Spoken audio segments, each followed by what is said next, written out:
अगर जेडीयू और बीजेपी कुछ कर रही है, हाँ। यहाँ के विपक्ष के नेताओं को तो नहीं बोल सकते, उनके पास पावर नहीं है कि आप उस समय क्या कर रहे थे कि जब आपको पता था कि ये कोर्ट में इसको कोई ना कोई चैलेंज करेगा। हम तो कहते हैं स्वर्ण को, ओबीसी को, दलित को, पिछड़ा जो भी मुसलमान है उनको आबादी के अनुपात में आप आरक्षण दे ही दीजिए। जब 10% आप EWX भी आरक्षण दे दिए, इस आरक्षण के मुद्दा को बहुत बड़ा मुद्दा इंडिया गठबंधन बनाने जा रही है और बीजेपी को इससे बहुत नुकसान होता है। नमस्कार, मैं हूं देवांशु, आप देख रहे हैं न्यूज़ फॉर नेशन।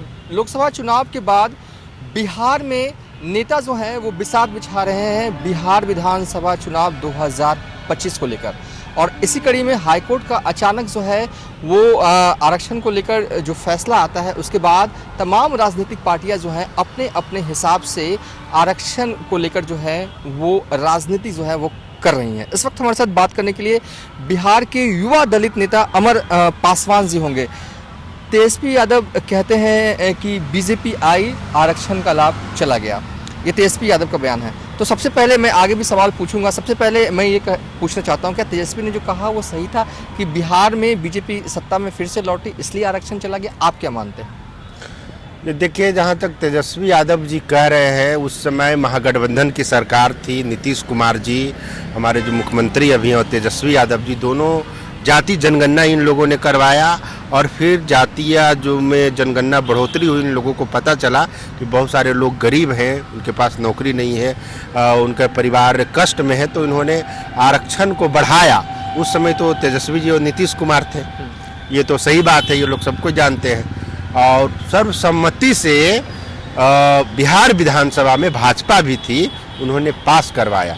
मगर इसमें एक फैक्ट है कि ये जो हाईकोर्ट का जो आदेश आया है, हाईकोर्ट का जो आदेश आया है, जो 11 मार्च को ही ये सुनवाई हो गई थी, पूरी हो गई थी।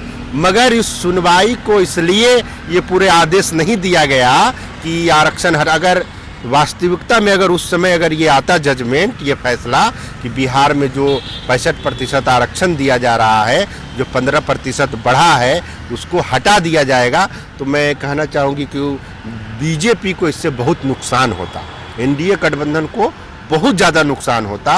और इन नेताओं को, जैसे नीतीश कुमार जी भी हैं, अभी बहुत ही पूरे दमखम के साथ अभी वो समझ लीजिए कि एनडीए के महत्वपूर्ण घटक दल हैं, चिराग पासवान जी हैं, बहुत सारे हैं, तो ये लोग अभी चाहेंगे तो कोई भी बात एनडीए सरकार से मनवा सकते हैं, करवा सकते हैं, कानून बनवा सकते हैं। तो आरक्षण का जो प्रावधान है, अगर उसे 9वीं अनुसूची में डाल दिया जाए तो उससे कोई छेड़छाड़ नहीं होगा। तमिलनाडु में 69% आरक्षण, वहाँ तो कुछ नहीं हो रहा है क्योंकि वहाँ का डाल दिया गया है। तो हाँ, 9वीं अनुसूची में वहाँ के लिए कानून बनवा, उसमें सरकार जयललिता जी थी, पूरा ये करके सब कुछ करवा दिया गया है। मगर अभी देखिए इन लोग कितना, बिहार के जनता को लोग कितना मूर्ख समझता है।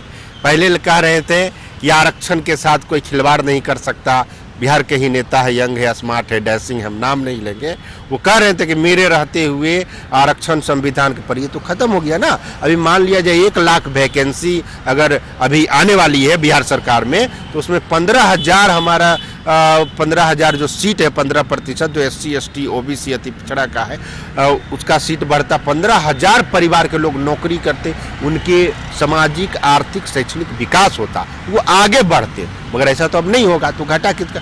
हालांकि 10% EWS को भी आरक्षण दिया गया है। आपसे आएंगे, देखिए स्क्रीन पर हम वो ग्राफिक्स चला रहे हैं कि पहले बिहार में आरक्षण कितना मिलता था, और जब नीतीश कुमार जो है वो ने जो है वो विधेयक पास किया, उसके बाद आरक्षण जो है वो कितना जो है वो मिलने लगा। सब कुछ स्क्रीन पर चल रहा है और टोटल ग्राफिक्स जो आता है कुल 65% का, आप स्क्रीन पर उसे देख भी सकते हैं और ये समझने में आसानी होगी कि आखिर OBC को कितना पहले मिलता था। और ये जो बिहार में जाति आधारित सर्वे जो बीते 2 अक्टूबर 2023 को जिसके जो आंकड़े जारी किए गए, उसका फ़ायदा जो है वो क्या मिला OBC को, क्या मिला SC को और क्या मिला ST को, सब कुछ आपको ग्राफिक्स के नज़रिए जो देख रहे हैं उसमें समझने में आसानी होगी। ये हम चला रहे हैं इसलिए ताकि लोग समझें बेहतर तरीके से कि आखिर बिहार में जो जाति आधारित गणना करवाएगी उसका फ़ायदा क्या मिला। तो अब ये हाईकोर्ट ने रोक लगा दिया, लेकिन राजनीति खूब हो रही है। एक तरफ पप्पू यादव कह रहे हैं कि जानबूझ के सरकार की तरफ से सही तरीके से पक्ष नहीं रखा गया, ये भी एक तरह का सियासत है जो हो रही है। और वहीं जेडीयू और कह रही है कि हम अब अच्छे तरीके से होगा, कहीं जाने वाला नहीं। नहीं, अगर जेडीयू और बीजेपी कुछ कर रही है, यहाँ के विपक्ष के नेताओं को तो नहीं बोल सकते, उनके पास पावर नहीं है, मगर जेडीयू और बीजेपी कर रही है तो उनको सीधा सवाल करना चाहिए कि आप उस समय क्या कर रहे थे कि जब आपको पता था कि ये कोर्ट में इसको कोई ना कोई चैलेंज करेगा, तो आप क्यों नहीं इसे संविधान के 9वीं अनुसूची में डलवा दिए। आप अभी गोल गोल बात कर रहे हैं, बिहार के जनता को, दलित पिछड़े समाज के लोगों को बेवकूफ़ बना रहे हैं, तो उनको जवाब देना चाहिए। अभी भी आप EWX आरक्षण को बगैर सर्वे के, बगैर कुछ किए हुए पास करवा सकते हैं। तो इस टाइप के जो आरक्षण जो बढ़ा हुआ है, जनसंख्या में वृद्धि हुई है, सबको जान रहा, तो आप इसको 9वीं अनुसूची में क्यों नहीं डाल दे रहे। पूरे बिहार में अभी आरक्षण का बात तो सबसे पहले शेड्यूल कास्ट, शेड्यूल ट्राइब के लोगों को मिला। भी अब एनडीए का लोकसभा का चुनाव हो गया, कई लोग नेता बन गए, मंत्री बन गए, सांसद बन गए, पर अभी कम से कम 3 दर्जन सिर्फ एक जाति की हत्या हुई है, वो भी पासवान जाति की हत्या हुई। कितने बिहार के सांसद हैं, विधायक हैं, उनके दरवाजे पर गए हैं। आपको पता होगा कि गया में एक मांझी है, संजय मांझी, उसका दोनों हाथ काट दिया गया।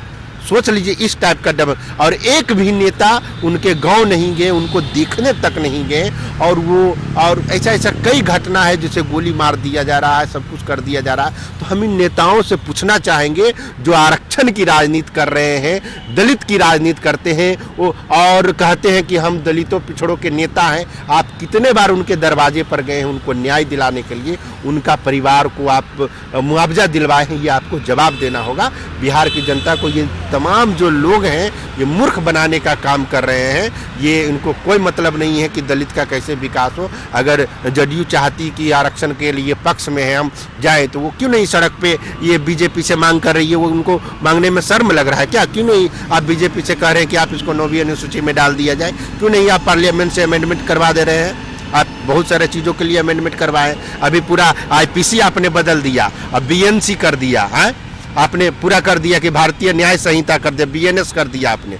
तो ये सब का क्या जरूरत था करना? अब लोगों को दूसरा सेक्शन पढ़ना पड़ेगा, धारा पढ़ना पड़ेगा। जो चीज़ नहीं करना है, आपको रोजगार करना चाहिए था, विकास करना चाहिए, और आबादी के अनुपात में आप पूरे, हम तो कहते हैं स्वर्ण को, OBC को, दलित को, पिछड़ा जो भी मुसलमान है उनको आबादी के अनुपात में आप आरक्षण दे ही दीजिए। जब 10% आप EWX भी आरक्षण दे दिए तो सबको दे दीजिए, इसमें लड़ाई ही खत्म हो जाएगा और लोग आराम से पढ़ेगा, अपना तैयारी करेगा, नौकरी करेगा। जो मैं कह रहा हूँ कि जो आरक्षण की राजनीति मौजूदा वक्त में बिहार में हो रही है, चुनाव भी अगले साल, किसे फायदा होगा आपके हिसाब से और किसे नुकसान होगा? ठीक है, आपकी एक पीड़ा है जो आरक्षण जो दायरा जो है उस पर रोक लगा है, लेकिन मैं ये पूछना चाहता हूँ कि देखिए हर राजनीतिक दल अपने अपने हिसाब से पॉलिटिक्स कर रहे हैं, तो मैं पूछ रहा हूँ कि किससे फ़ायदा होगा और किससे नुकसान होने जा रहा है? अभी मैं बता दे रहा हूँ कि अगर ये पहले फैसला आ जाता लोकसभा के दौरान, तो उसमें बीजेपी को पूरा नुकसान होता। मगर अभी इंडिया गठबंधन जो है, जहाँ तक मैं समझता हूँ, जहाँ तक उनके कई सारे हमको सूत्र से जानकारी मिलती है कि इस आरक्षण के मुद्दा को बहुत बड़ा मुद्दा इंडिया गठबंधन बनाने जा रही है, और बीजेपी को मजबूर जेडीयू को कर देगी कि ये जो आरक्षण जो यहाँ को 15% जो हाईकोर्ट के द्वारा अब ये कह रहे हैं सुप्रीम कोर्ट जाएंगे, तो इन लोगों का ये डिमांड है, ये दबाव, पूरा रणनीति इस समय जब सेशन चलेगा तो इस सेशन में पूरा इस बात को रखा जाएगा कि बिहार NDA सरकार आरक्षण विरोधी है और इसे 9वीं अनुसूची में नहीं डाला जाए। एक बड़ा मुद्दा होगा, ये हम लोगों को जानकारी है। हाँ, बिहार का मानसून सेशन जो है अगले महीने शुरू हो रहा है। चलिए इस वीडियो को यहीं पर वाइंड अप कर देते हैं।